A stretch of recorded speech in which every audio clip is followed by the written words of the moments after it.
Oke, kita lanjut teori dulu ya supaya soal tutorialnya nanti dikerjakan dulu gitu. Sehingga waktu membahas kalian udah minimal baca-baca dulu. Jadi nggak terlalu banyak ngabisin waktu mikir saat tutorial. Oke. Nah, kita lanjut sekarang. Jadi kemarin kita sudah membahas jenis-jenis persamaan diferensial. Ada yang pure time gitu ya, hanya bergantung ke variabel bebasnya. Turunannya itu bergantung ke variabel bebas aja. Ada yang otonom kayak ini.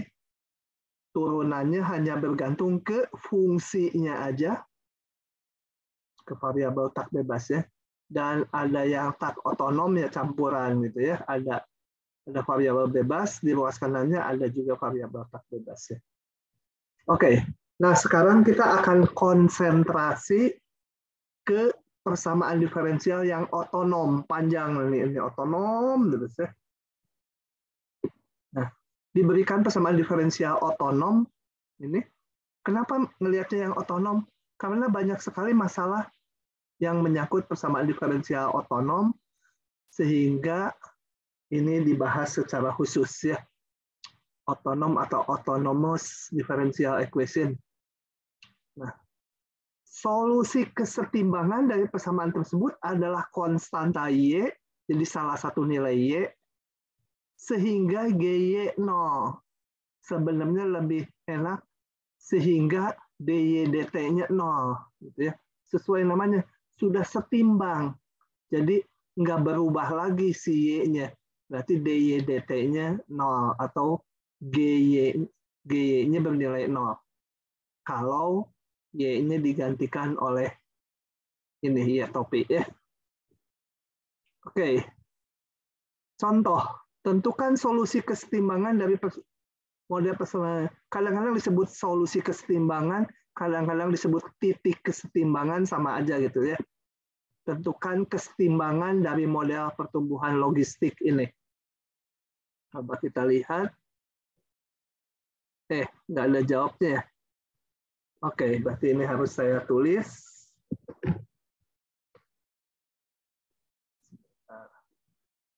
Masukkan ke sini. Nah, gitu. Bentar saya panggil ini, jam ngantuk gini. Siapa tahu ada yang bolos. Nah, solusi kesetimbangan artinya apa? Yaitu solusi, sebentar ini aduh,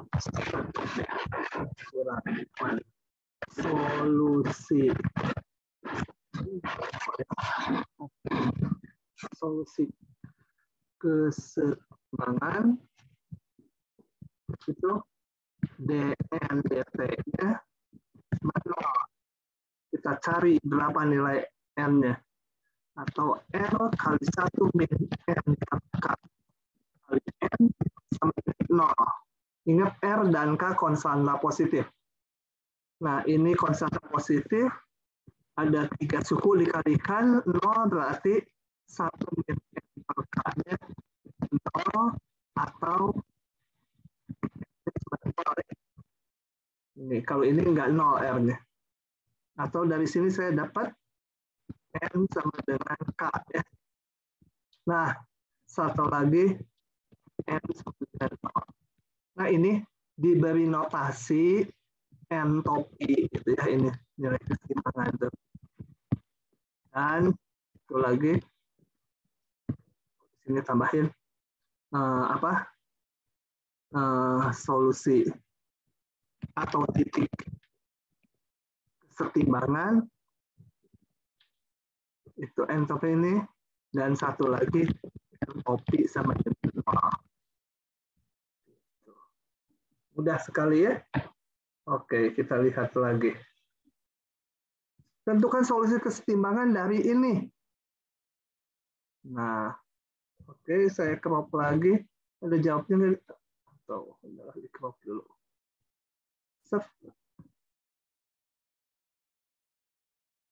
Mudah aja ini. Tentukan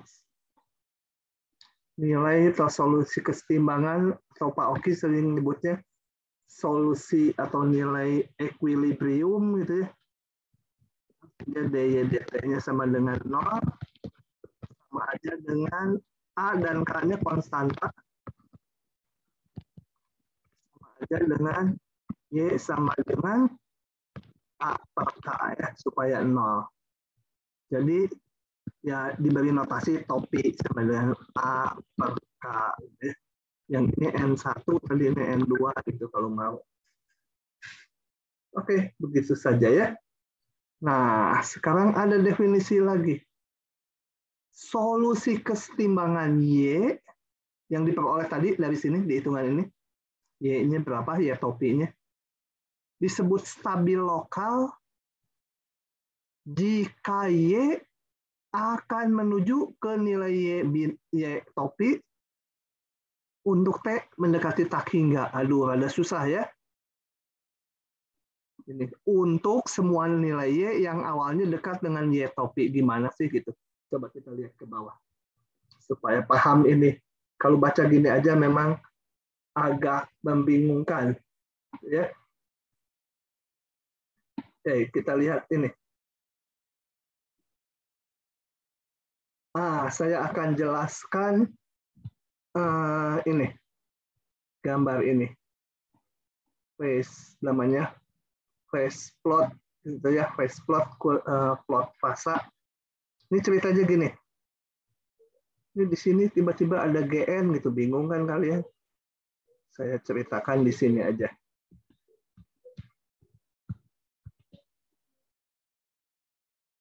Nah, ini mula-mula ada persamaan diferensialnya dN dt sama dengan GN.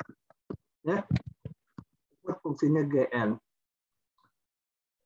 Kemudian dari sini kita bisa menghitung titik kesetimbangan atau solusi kesetimbangannya, yaitu GN sama dengan apa? 0 ya. Dan diperoleh topi bisa lebih dari 1 ya. Yang memenuhi hubungan yang saya lingkari itu adalah sebut entopi bisa lebih dari 1. Nah, setelah itu terdapat entopi, kita gambarkan grafik N terhadap GN. Contoh konkret misalnya dN dt sama dengan apa? Pak, ya? Maaf Pak, suaranya agak kresek-kresek gitu Pak, jadi nggak jelas. Kenapa ya kresek-kresek ya? Hah? Coba diklik-klik dulu. Klik. Masih kresek-kresek? Kadang lancar, kadang enggak gitu sih Pak. Wah, internetnya ya. Moga-moga rekamannya lancar nanti ya. Wah, internetnya udah lambat kalau udah tanggal 23 lebih di saya. Mungkin itu. Ya sudah, kalian kupingnya dipertajam aja. Diraut dulu sama cutter. Moga-moga nanti rekamannya jelas. Kalau internetnya itu saya nggak bisa apa-apa. Coba saya tutup dulu ini. Apa? Google. Bukan Google. Firefox ya. Saya tutup. Moga-moga menolong.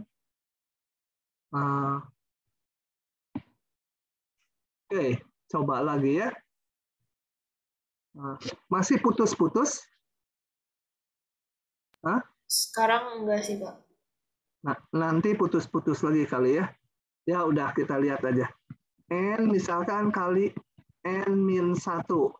Kalau kita cari solusi kesetimbangannya berarti ini dibuat 0. Dapat N1 sama dengan 0. N2 sama dengan 1 gitu ya. Nah, setelah itu kita gambarkan grafik ini. GN sama dengan N kuadrat min N gitu ya. Ini saya kalikan. Ini kan parabola. Nah, digambar. Titiknya tadi melalui 0 dan 1 digambar. Ini parabola. Parabolanya membuka ke atas ya gitu. Nah, ini grafik GN. N terhadap GN, itu yang dimaksudkan di sini ya. Oke. Nah, ini dinamakan plot fasa. Gitu ya. Bidangnya dinamakan bidang fasa. Bidang fasa tuh N dengan GN. Ya. Ininya kurva fasa. Buat apa? Nah, kita lihat. Katakan kalau saya punya GN-nya seperti itu. Sekarang kita konsentrasinya ke yang ini. Ini kan tadi sama dengan DNDT kan? Yang tuh, dari sini. Nah, kita lihat gini. Kalau di titik ini, saya ambil satu titik. GN-nya kan sebesar ini. Ya, positif, yang penting positifnya. Katakan di titik A. G di titik A itu besar 0 ya.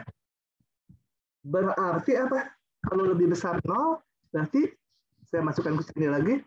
DNDT lebih besar 0. Kalau DNDT lebih besar 0, berarti N-nya akan bertambah. Itu naik. Ya. Kalau turunannya positif kan udah di semester lalu turunannya positif, grafiknya naik atau N-nya bertambah. Nah, maka di sini tadi di titik A ini saya gambarkan panah ke kanan karena nilai ini kan sumbu N nih. N-nya naik tambah banyak ke kanan. Nah, jadi semua titik N yang di antara 0 sampai K ini kalau jatuh di sini maka N-nya akan naik. Jadi panahnya semua ke kanan yang di sini ya. Nah, gitu ya. Nggak usah banyak-banyak sebenarnya. Ini hanya mempertegas saja. Kalau yang di pas 0 sama K, itu nilai kesetimbangan. Nggak berubah. Yang di kanan K, kita lihat. Yang di kanan K ini GN-nya negatif nih kan. Grafik GN-nya. GN-nya negatif, berarti ini turunannya negatif. Berarti N-nya berkurang. Nah, gambarnya gitu. Ya. Oke, saya akan balik ke slide-nya. Masih putus-putus tidak? Hah? Aman, Pak. Aman. Oke, jadi ini. Panah-panah ini tuh ngelihat dari grafik ini. Kalau grafiknya di atas sumbu N, berarti positif, maka N-nya akan bertambah panahnya ke kanan. Kalau negatif, turunannya ini ke kiri. Nah, sama yang ini. Kalau ada GN-nya seperti ini, nah yang di atas sumbu X, ini ke kanan panahnya, ini ke kiri. Nah, sekarang balik ke sini. Ini. Titik kesetimbangan atau solusi kesetimbangan, ini saya lihat yang K aja ya. Itu disebut stabil lokal jika Y akan menuju ke nilai Y topi. Ini Y topinya sama dengan K nih ya. Nilai kesetimbangannya sama dengan K. Y topi. Maka jika Y menuju ke Y topi, menuju K kalau di sini, untuk T menuju taki enggak. Dan berlaku untuk semua Y yang awalnya dekat dengan Y bintang Y topi. Artinya apa? Y yang ada di luar Y topi, tapi cukup dekat dengan dia, kita lihat selalu yang di sini, kalau kan ini GN itu DYDT, DNDT, jadi bergantung waktu. Ini kita lihat berapapun waktunya, kalau udah ada di sini N-nya, maka panahnya akan ke kiri, karena ini turunannya negatif. Semua yang di sini akan ke kanan. Jadi dengan berjalannya waktu, setiap titik Y yang ada di sini dan yang ada di sini selalu menuju ke titik K. Nah, ini dikatakan stabil.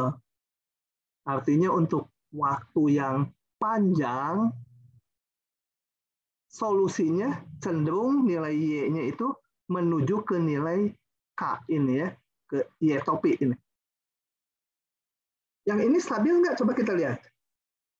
Panahnya ke kanan. Jadi kalau N-nya, kalau waktunya bertambah, ini N-nya makin lama makin ke kanan. Jadi titik ini dijauhi. Nggak stabil lokal dia. Yang ini, dia stabil lokal. Jadi ngelihatnya, lihat itu aja. Kecenderungan nilai N-nya menuju ke titik kesetimbangannya, enggak. Panah ini ditentukan oleh positif negatifnya nilai GN. Atau GY ya. Kalau ini Y dan GY. Gitu. Kalau ini N dan GN. Turunannya. Nah, coba kita lihat. Contoh. Paham nggak ini? Tadi, Pak ngabsen dulu. Nah, Diva, paham nggak? Nggak ada. Pak. Hah, paham nggak? Pak. Saya masih kurang paham, Pak. Soalnya tadi sempat ini reconnecting 2 kali sinyalnya. Kalau gitu saya nanya yang lain. Nanti kamu lihat rekamannya. Fatimah, anak Nabi. Fatimah, paham tidak? Paham, Pak. Kalau nggak paham bilang tapi ya. Kalau nggak ada putus internet, tapi nggak paham itu tolong bilang. Bapak? Ya? Bapak, maaf saya masih kurang paham yang tadi di N sama GN ini, Pak. Oke, saya ulangi di sini ya. Ulangi lagi. Harus paham benar ini. Harus pahamnya 100%. Kalau bisa 1.000.000%. Awalnya ada persamaan diferensial DNDT dengan GN. Misalkan saya ambil contoh GN-nya itu adalah N-2 kali N-3 gitu ya. Lagi ada titik kesetimbangan atau solusi keseimbangan. Itu apa? Yaitu yang GN-nya 0. Yang DN-DT-nya 0. Atau GN-nya 0. Atau ininya 0. Jadi mencari titik kesetimbangannya kelihatan langsung titik atau solusi. Karena N itu solusinya ya. Kesetimbangan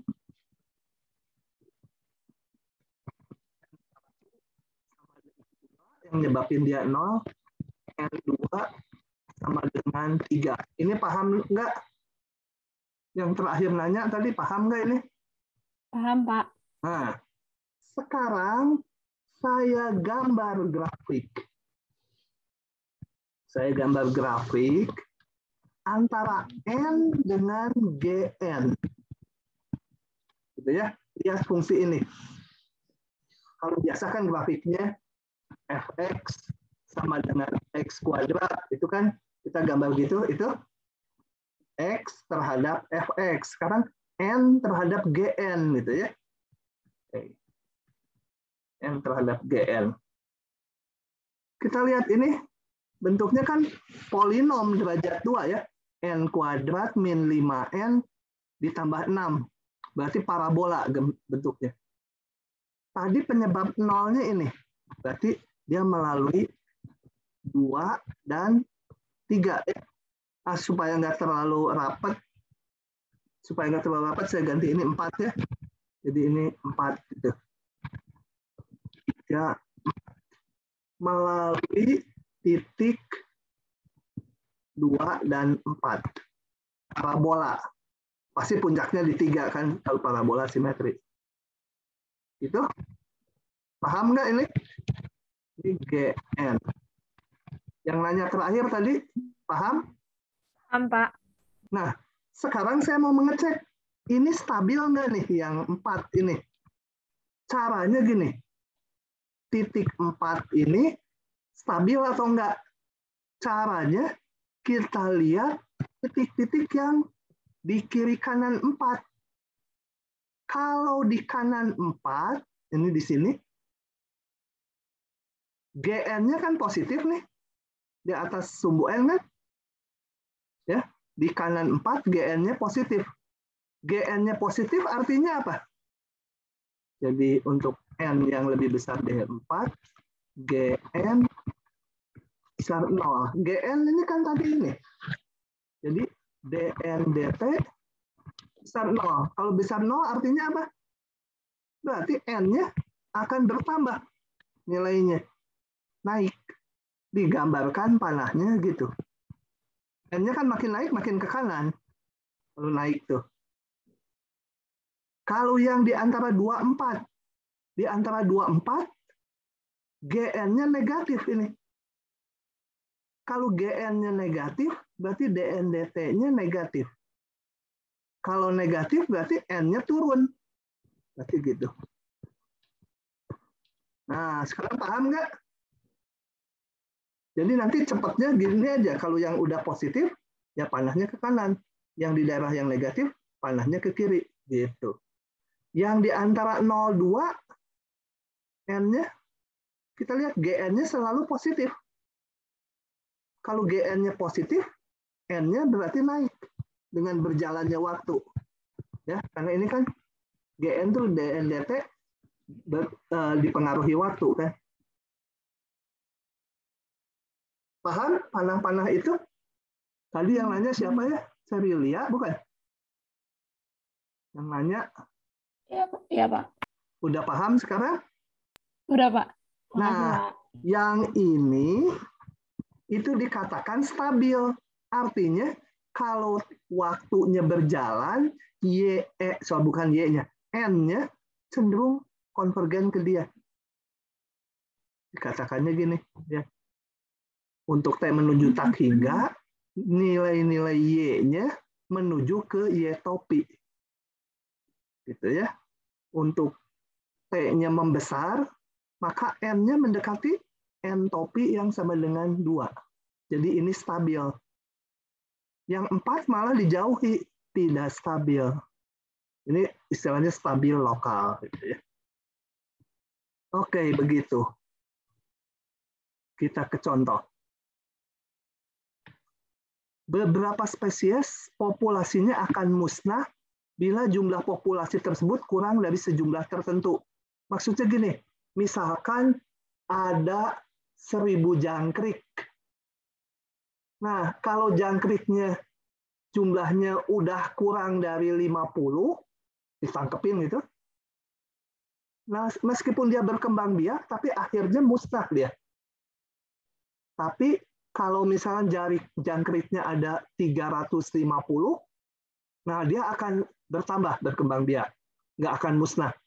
Tapi kalau jumlahnya terlalu sedikit, meskipun berkembang biak, pada akhirnya habis tuh si jangkrik gitu. Ya entah mati, entah apa ya. Nah itu disebut critical value itu nilai di mana kalau populasinya kurang dari jumlah tertentu yang disebut critical value itu, populasi akan musnah. Dan ini ada kejadiannya. Nanti ada contoh nyatanya ya di Amerika, burung itu. Apa pigeon apalah. Nanti model pertumbuhan populasinya dikenal dengan nama model logistik dengan ALE ya. L-nya 2 ya, ALE efek tuh, Ali efek. Bukan ALEE ya. ALEE mah bau. Tapi Ali efek. L-nya rasanya 2 atau saya salah nggak tahu. Lupa. Pokoknya itu namanya model pertumbuhan logistik. Masih ingat nggak model pertumbuhan logistik? Model pertumbuhan logistik saya ulang karena nanti juga banyak dipakai ya. Itu bentuknya DN jumlah populasi. A itu 1 N, jangan K mau dipakai. R kali N per A kali N. Yang kemarin grafiknya kalau diamati, kalau jumlah N-nya sama dengan K itu, ini sebentar kasih nama sumbernya. Ini waktu, ini jumlah populasi. Kalau jumlah populasinya K, kalau jumlah populasinya K, kita lihat. Kalau N-nya sama dengan K, maka ini menjadi 1 kan? K dan R konstanta ya. Nggak boleh diubah-ubah R dan K-nya. Tapi kalau N-nya jumlah populasinya sama dengan K, maka ini menjadi 1, 1 min 1 jadi 0, jadi turunan ini 0. turunan ini 0 artinya apa? Populasinya ya K terus, konstan. Dan kemarin udah kita amati, kalau populasinya di bawah K, misalnya di sini, maka dengan berjalannya waktu, populasi akan naik. Dan asimptotik ke K ya. Makin dekat ke K, populasinya ini makin mendekati 1. Kalau makin mendekati 1, ini menjadi kecil. 1 dikurangi hampir 1. Ya, ini kecil.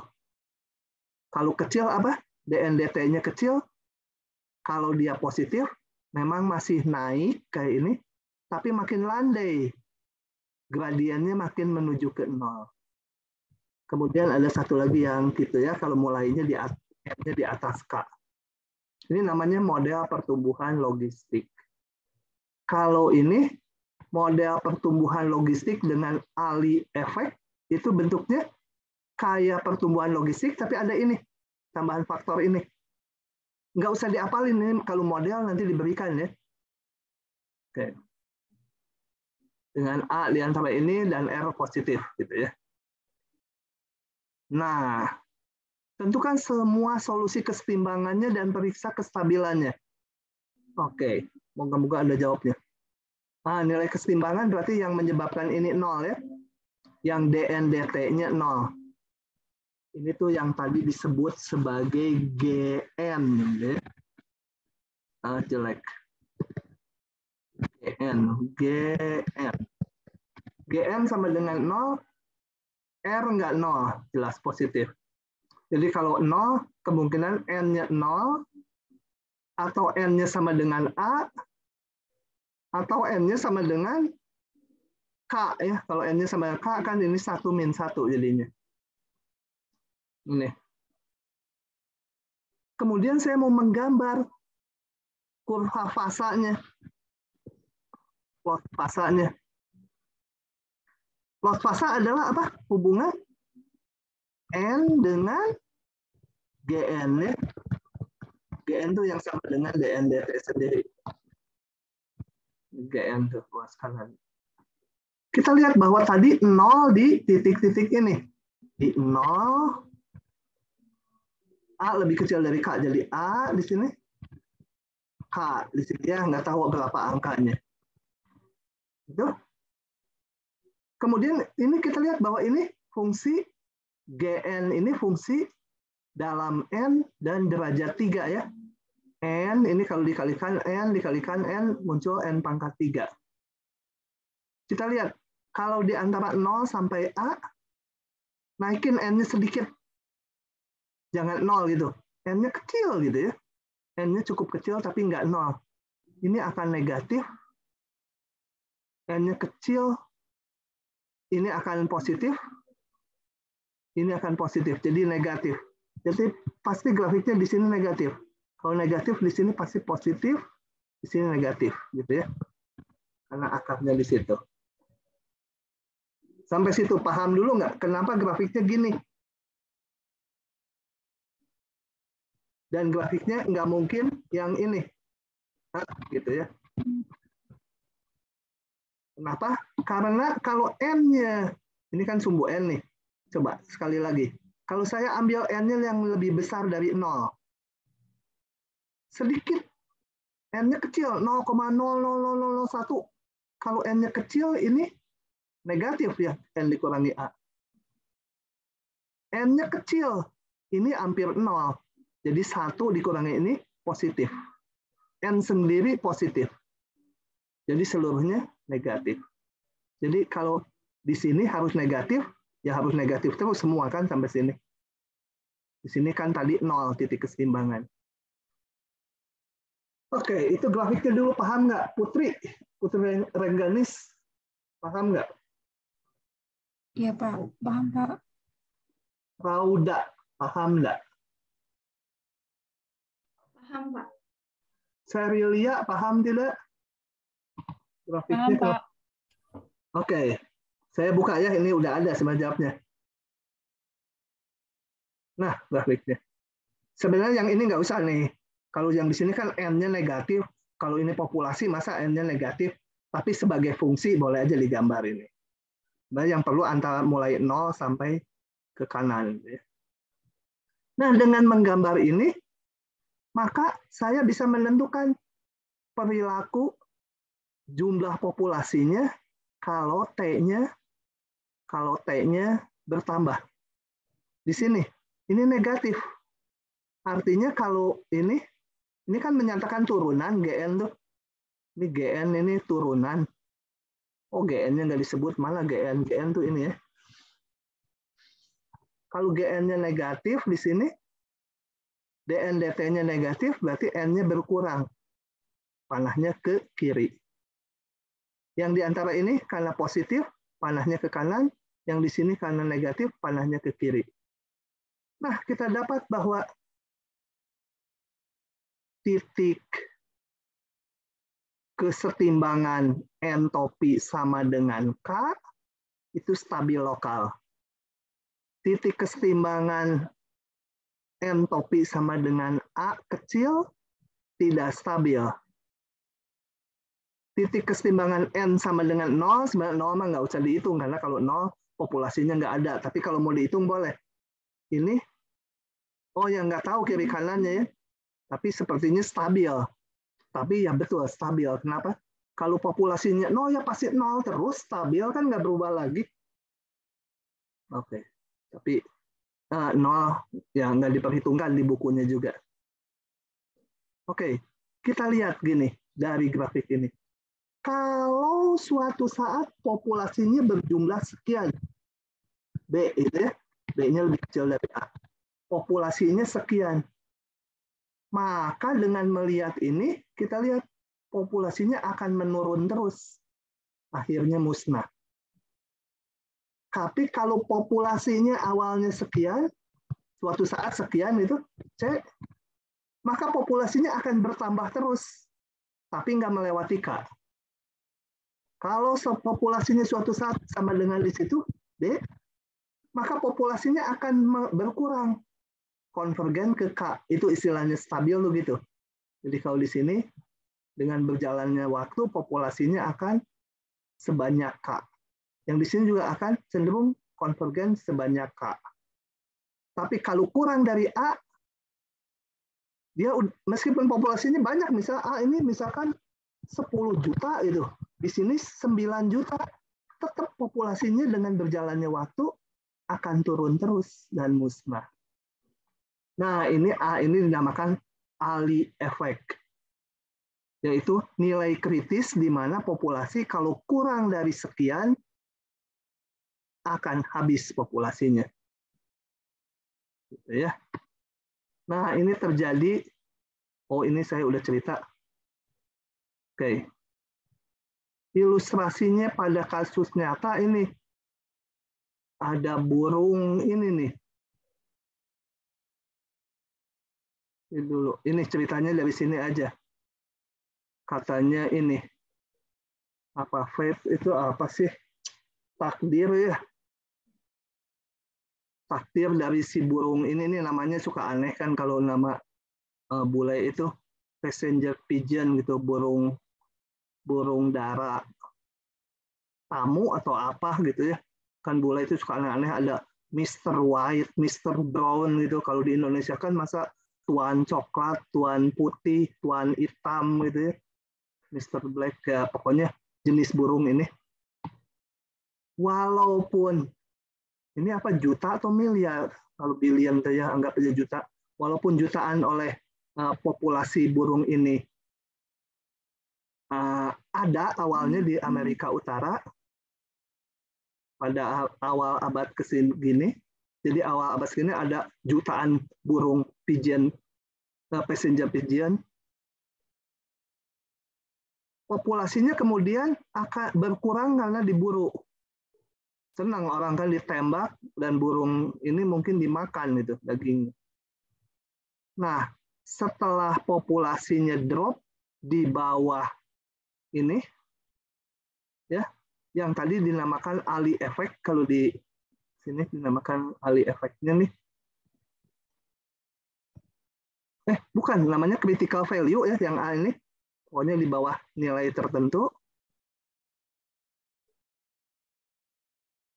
ini, maka burungnya nggak diburu pun akhirnya musnah. Karena akan menurun terus populasinya. Katanya yang terakhir itu mati tahun segini, nggak tahu nggak matinya gimana ya. Tuh, burungnya kasihan tuh. Ini yang terakhir, mati dia. Burung ini ada tulisannya di sini nih. Coba kita baca. Tulisannya apa? Geser. Tuh. Have a nice trip to heaven. God bless you. Dari Pendeta WD. Gara-gara ada slide ini, dulu ada mahasiswa di akhir semester tanya, Pak, Bapak tuh betul nggak pendeta? Ya, cari aja di Google, saya bilang. Nah, gitu ya, kalau betul ya kamu tobat, gitu saya bilang. Oke, ini ceritanya model pertumbuhan logistik dengan Ali efek, gitu ya. Ya, inti kita sebenarnya lebih ke persamaannya, menentukan titik kesetimbangan, menentukan stabil atau enggak titik kesetimbangannya. Nah, ini cara yang ke-1 ya. Kita harus menggambar grafik N terhadap GN. Jadi grafik ini harus digambar. Nggak harus persis direka-reka aja daerah yang positif sama yang negatifnya. Akan gampang kalau bentuknya polinom gini, dan kita udah tahu akar-akarnya. Akar-akar itu yang menyebabkan ini 0 ini tadi. 0, 0, 0, tinggal salah satu daerah aja lihat positif, negatif. Oh, ini negatif. Ya pasti negatif, positif, negatif. Nah, ada cara kedua menentukan kestabilan, yaitu pakai ini. Misalkan Y topi solusi kesetimbangan dari persamaan diferensial ini. Ya, tadi N, sekarang Y sama aja ya. Tadi DN dt, GN, GY dt, GY. Gitu. Maka Y topi stabil lokal bila turunan dari G ini dimasukkan di titik Y topi. Ini kan Y topi itu angka. Kecil 0, dia stabil. Kalau lebih besar 0, nggak stabil. Kalau 0, nggak bisa menyimpulkan apa-apa. Kalau 0, kepaksa mungkin pakai diagram kayak gini. Diagram fasa ya. Atau kurva fasa. Coba kita lihat contohnya. Tentukan semua solusi kesetimbangan dari model ini beserta jenis kestabilannya. Jangan pusing ganti-ganti huruf ya. Tadi DN dt, sekarang dp dt ya. dp dt fungsi P. Gitu. Di kanan nggak boleh ada T ya. Ini semua yang kita bahas persamaan diferensial yang otonom. Jadi ruas kanannya hanya bergantung ke fungsinya aja. Oke, dari sini dengan gampang titik kesetimbangannya adalah yang menyebabkan PDT-nya 0. Jadi P-nya 0, P-nya 1, P-nya 1/3. Oke. Kemudian saya mau menguji stabil nggak ini titik-titik kesetimbangan ini. Pakai ini. Ya dihitung dulu turunan dari ini. Ini yang kita sebut sebagai GP ya. Hitung GP turunannya. GP. Oh ya udah, saya nggak usah nulis tadi ya. Ini ditulis di sini. Kalikan satu-satu, turunkan. Gambarnya nggak usah dilihat. Ini pakai cara yang sebelumnya. Ini kalau mau pakai cara yang teorema ini, sebenarnya nggak perlu ada gambar. Langsung aja hitung turunannya. Turunannya 9P kuadrat min 8P tambah 1. Masukkan nih satu-satu. Kalau P-nya 0, yang 0 dapat 1. Dia lebih besar dari 0. Jadi P1 sama dengan 0 tidak stabil ya. Ini kan besar 0, nggak stabil. Masukkan lagi P-nya setengah. 1/3, sorry. Dihitung dapatnya ini. Nah, negatif. Berarti nilai kesetimbangan ini stabil. Stabil lokal istilahnya. Satu lagi. Mana tadi teh? Nah, ini 1. Nah, di 1 nilainya 2, lebih besar dari 0. Tidak stabil. Coba kita akurkan pakai cara yang tadi, yang sebelumnya, yaitu pakai graf kurva fasa. Kurva fasanya berarti saya harus menggambar ini. Untuk menggambar itu lihat ini, penyebab nolnya udah ada. Jadi kalian tentukan dulu ini titiknya. 0, 1/3, 1. Oh, yang harus digambar ini ya. P terhadap GP. P terhadap GP. Jadi ini horizontalnya P, ininya GP atau DP/DT. Ini sama aja. Ini turunannya, ini nilai P-nya. Penyebabnya 0, 1/3, dan 1. 0, 1/3, 1. 3 titik aja itu digambar. Udah itu kita lihat, kalau P-nya bertambah sedikit dari 0, bayangkan P-nya 0,01. Nah, gimana ini? Positif, negatif? Lebih enak lihat ini saya. P-nya kalau 0,01, ini positif. Ini positif, 1 min 0,01 positif. 1 dikurangi ini juga masih positif. Nah, berarti dia harus di kanan 0 sedikit dia positif. Kalau ini positif, ya harus positif terus sampai sini. Di sini 0. Kemudian lanjutkan tinggal gitu aja. Set, gitu ya. Karena ini harus jadi akar-akar 3 ini. Oke, setelah tahu itu, kita lihat daerah yang ininya di atas sumbu P, panahnya ke kanan, yang di bawah sumbu P, ke kiri, ini di kanan ini, di atas sumbu P, dia ke kanan. Ini nggak tergambar ya, harusnya gambar gitu. Nah, dari situ kelihatan yang ini stabil, yang ini tidak stabil. Ya. Yang 0 juga ditinggalkan, tidak stabil. Artinya kalau tadinya populasinya ada di situ, sedikit gitu populasinya mungkin cuma 2 ekor, tapi harus sepasang ya. Nah, ternyata populasinya akan tambah terus, tapi nggak akan melewati 1/3. Karena kalau melewati 1/3 dia akan turun. Jadi ini akan konvergen, populasinya menjadi 1/3. Angkanya ya, kok ada populasinya 1/3 ya mungkin dalam satuan jutaan. 1/3 juta. Sampai situ dulu paham tidak? Coba ya. Apakah ada stabil global gitu Pak atau cuma lokal? Nanti di belakang. Jauh di bab, rasanya di bab 10, ini bab 7. Nanti ada. Pengertian lokalnya itu karena ngambil di dekatnya di sini, dia konvergen ke sana. Ngambil di dekatnya konvergen ke sana. Kalau ngambilnya jauh di sini nggak diperhitungkan sebenarnya ya. Hanya yang di dekat-dekat sini populasinya. Oke. Paham tidak? Pak mau tanya Pak. Kalau di sini P topinya sama dengan 0 kenapa tidak stabil ya Pak? Kalau yang sebelumnya kan stabil dia. Akan tergantung bentuk ininya. Yang sebelumnya bentuknya beda. Coba kita lihat. Yang sebelumnya beda kan ini. Beda. Beda model, beda. Nah, yang ini 0 stabil. Ini modelnya beda lagi. Ini bukan model logistik dengan Ali efek ini. Yang sekarang nggak ada ininya apa? Kan kalau itu harus ada P per K gitu kalau yang logistik tuh ya. Ya beda model, beda lagi hasilnya. Gitu. Jadi nggak selalu 0-nya stabil.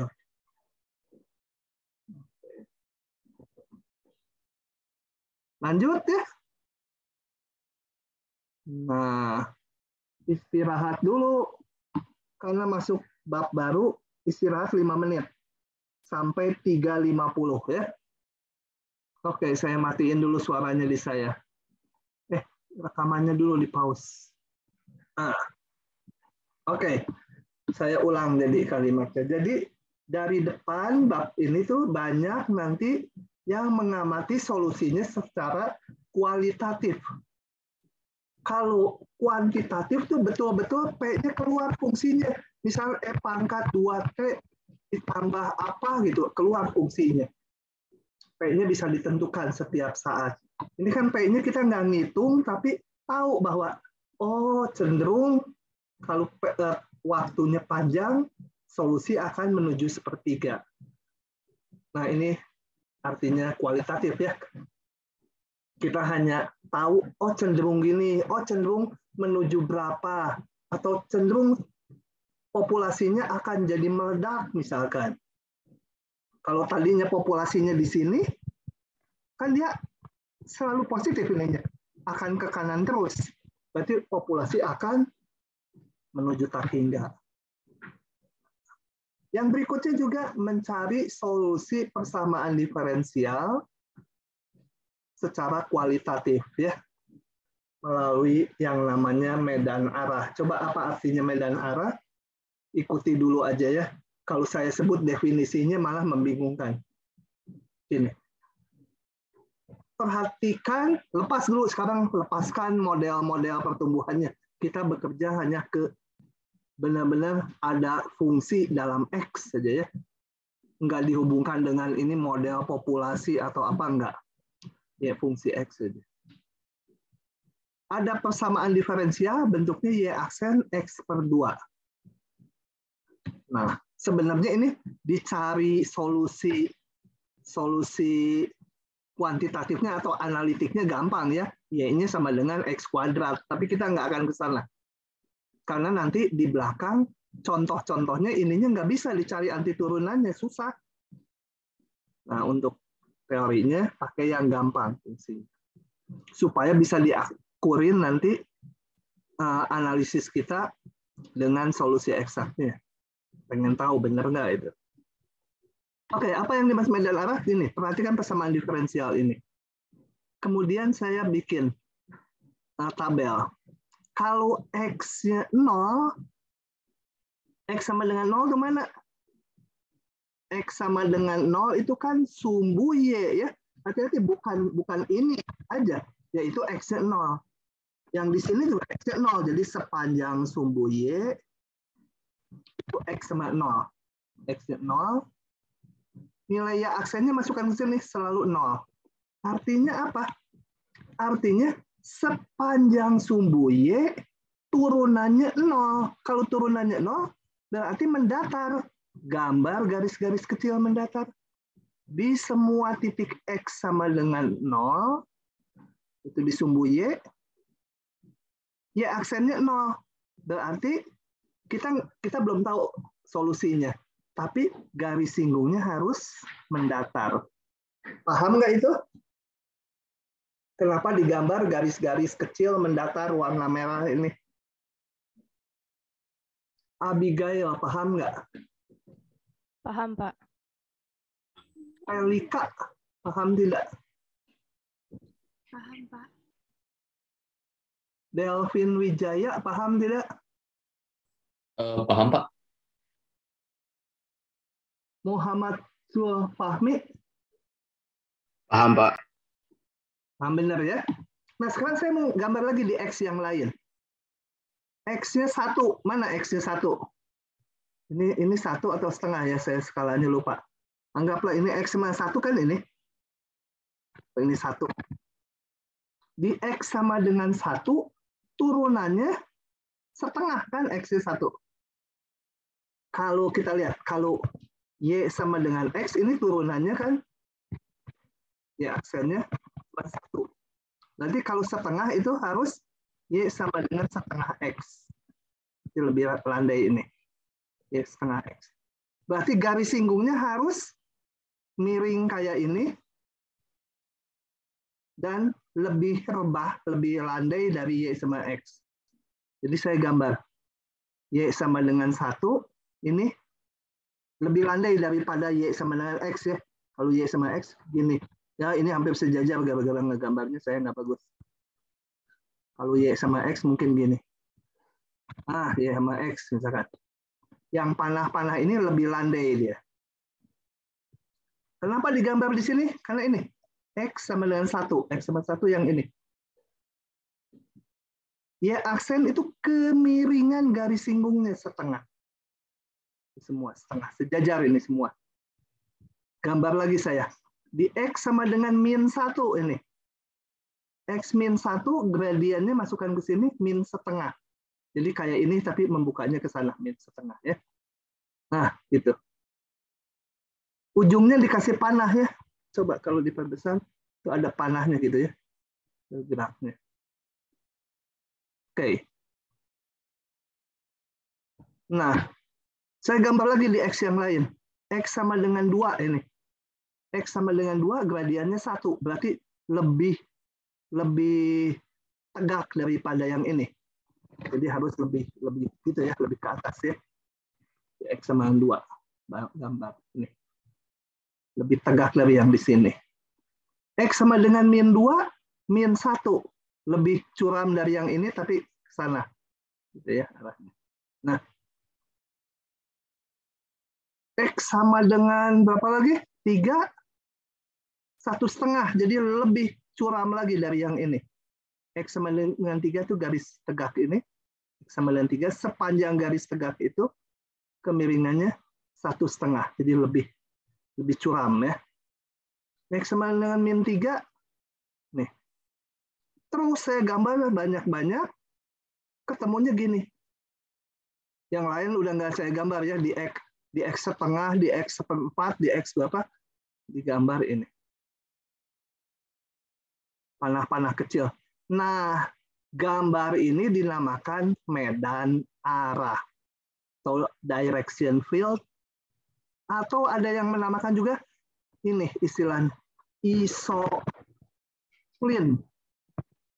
Mungkin saya hanya nebak, iso itu sama, klin itu inklinasi, jadi yang kemiringannya sama gitu ya. Kayak tadi di X0, kemiringannya semua sama. Di X sama 1, kemiringannya semua sama. Pokoknya namanya isoklin. Nah, setelah tahu isoklin, kita bisa mengira-ngira grafik solusinya. Kan ini garis singgungnya nih, potongan garis singgung. Harus kemiringannya seperti ini. Jadi solusinya harus mengikuti pola medan arah ini. Gitu. Nggak mungkin solusinya seperti ini, misalkan. Solusinya seperti ini. Nggak mungkin, karena apa? Yang di sini kemiringannya nggak sesuai dengan ini. Gitu ya. Ini panahnya ke sana, garis singgungnya. Ini mah garis singgungnya ke sini, nggak cocok. Yang di sini memang cocok, tapi yang di sini nggak cocok. Sebagai sebuah solusi yang nggak cocok dia. Oke. Jadi yang cocok, kurva solusinya adalah seperti ini. Apakah satu? Enggak. Yang namanya persamaan diferensial kan memuat satu konstanta, jadi solusinya bisa banyak. Nah, solusinya banyak sekali, tapi nggak buah banyaknya. Kalau kita hitung pun ini kan solusinya sebenarnya Y sama dengan X kuadrat tambah C. Gitu. C-nya boleh negatif. Oke? Jadi dengan menggambar medan arah, kita bisa mengira-ngira kurva solusinya. Jadi kita mendapatkan kurva solusi secara kualitatif lagi. Kan nggak dihitung angka persisnya. Tuh. Kemudian kalau diberikan satu kondisi, ininya ditambah syarat Y. Y0 misalkan sebagai 0. Ini artinya apa? Kita mencari kurva solusi yang kalau X-nya 0, Y-nya juga 0. Jadi yang melalui titik ini. Nah, kalau yang melalui titik itu, kalau ada syarat ini, kurvanya, solusinya hanya yang hijau aja. Itu disebut solusi masalah nilai awal atau di depan kemarin dinamakan solusi khusus. Kalau yang tanpa ini, yang banyak, itu solusi umum. Begitu. Ya. Oke, kita lihat contoh lain. Bukan contoh, langsung soal nih. Katanya. cocokkan gambar medan arah ini dengan persamaan diferensialnya. Jadi yang ini mana medan arahnya, yang ini mana, yang ini mana.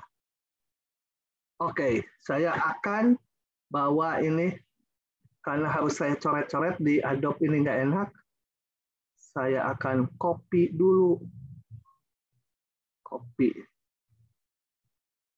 Nah, mana? Nah, ini.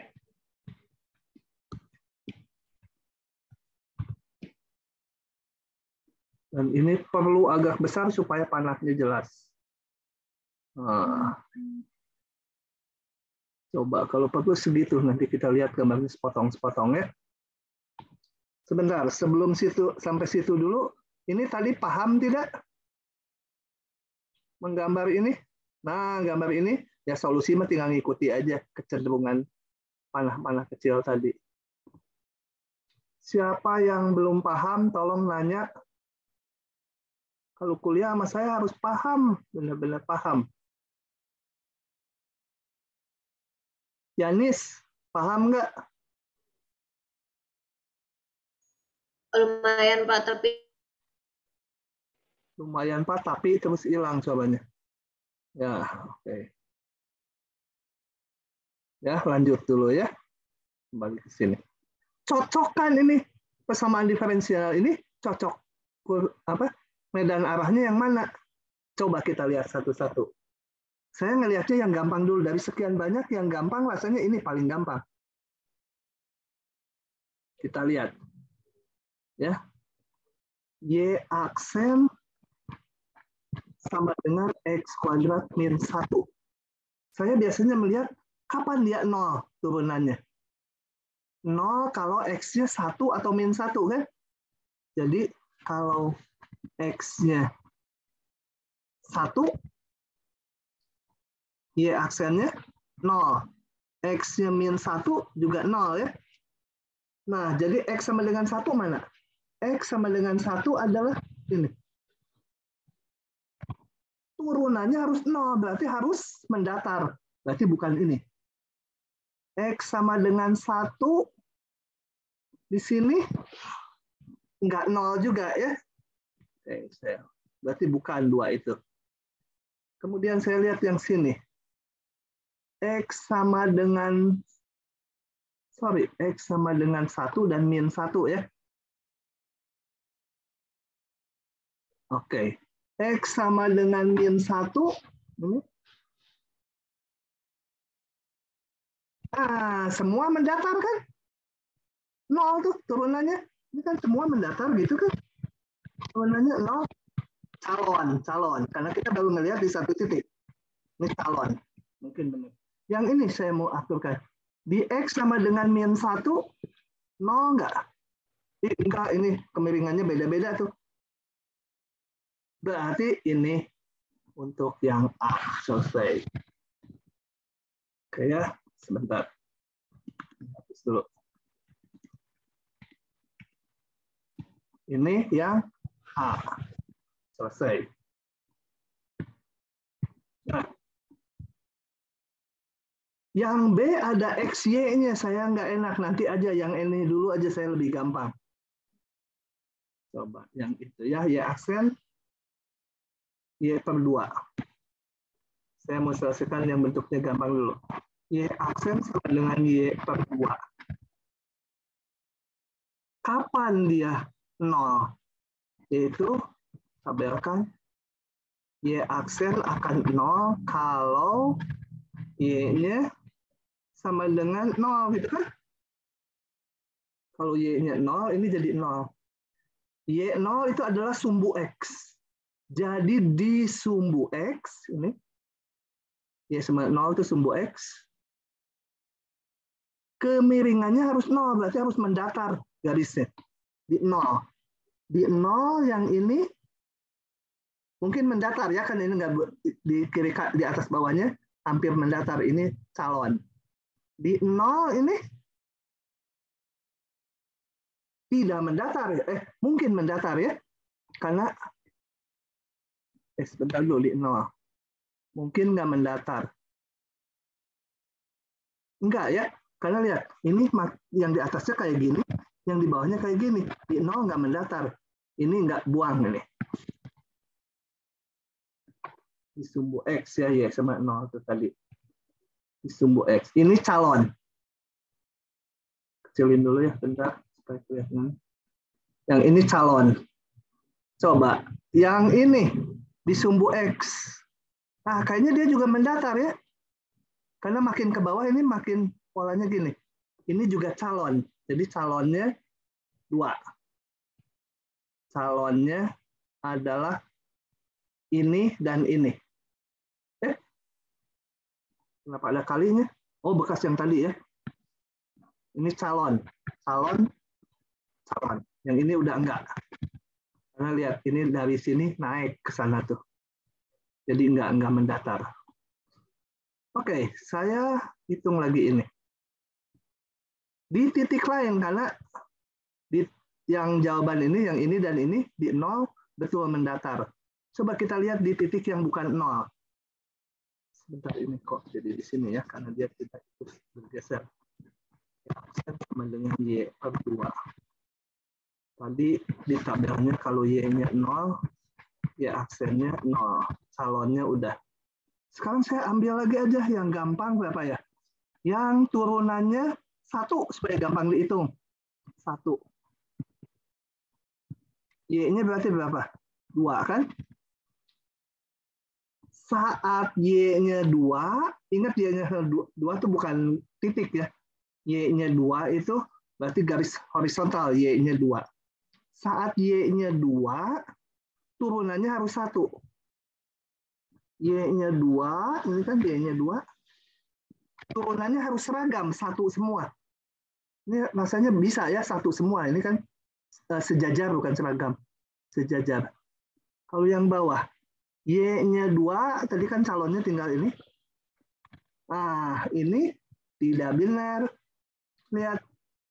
Di sini minus 1 kayaknya. Di sini plus 1. Padahal semua harus turunannya 1. Berarti yang terakhir nggak dipakai. Jadi, yang ini tidak ya. Yang berlaku ini yang untuk yang tadi ini. Yang C. Oke, cari lagi untuk 2 ini.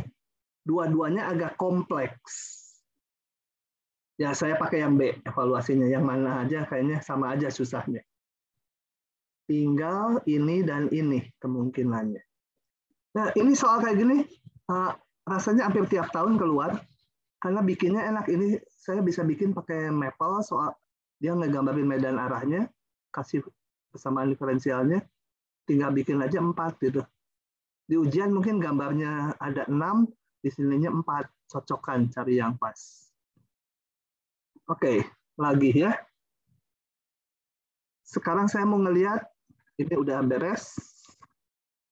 Sekarang saya mau ngelihat yang Y aksen sama dengan XY. Kapan dia 0 ya? Cari yang istimewa dulu angka-angkanya. Y aksen sama dengan 0. Kalau apa? Kalau ini ada X dan Y terlibat. Kalau X-nya 0, Y-nya bebas. Y-nya bebas. Atau X-nya bebas, Y-nya 0. Ya, itu turunannya juga 0. Turunannya 0 artinya garis singgungnya mendatar. Oke, itu X sama dengan 0. X sama dengan 0 mana? X sama dengan 0 adalah sumbu Y. Di sumbu Y harus mendatar. Lihat, di sumbu Y,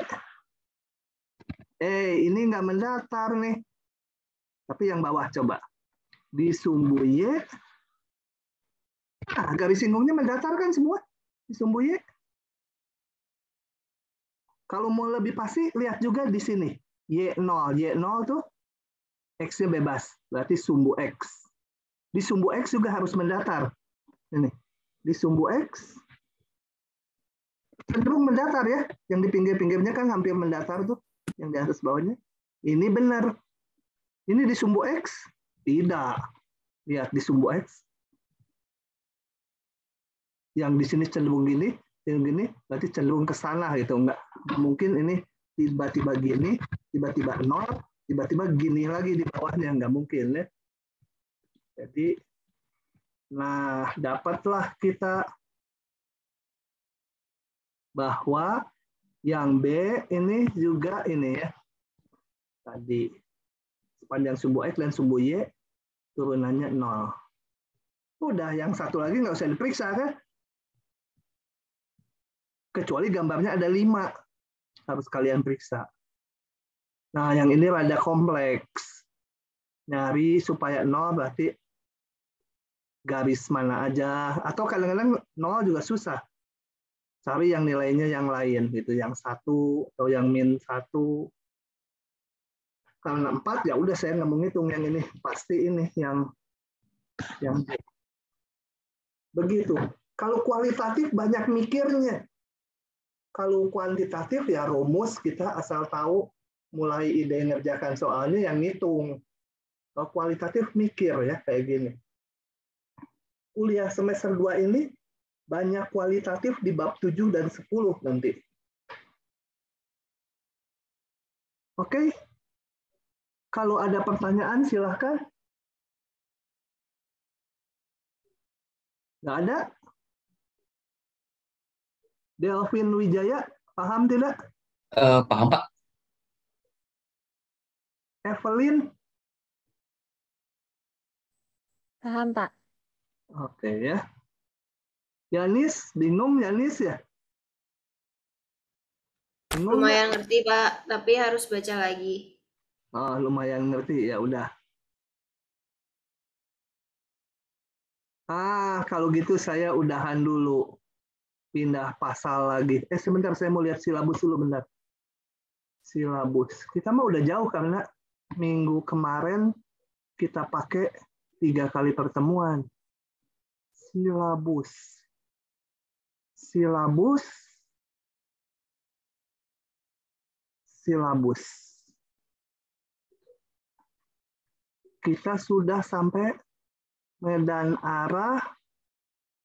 Oh, dan metode. Nah, ini kan minggu depan ya. Tapi ada liburnya. Nggak apa-apa. Kita minggu ini berarti sudah melewati ini. Sudah kita bahas.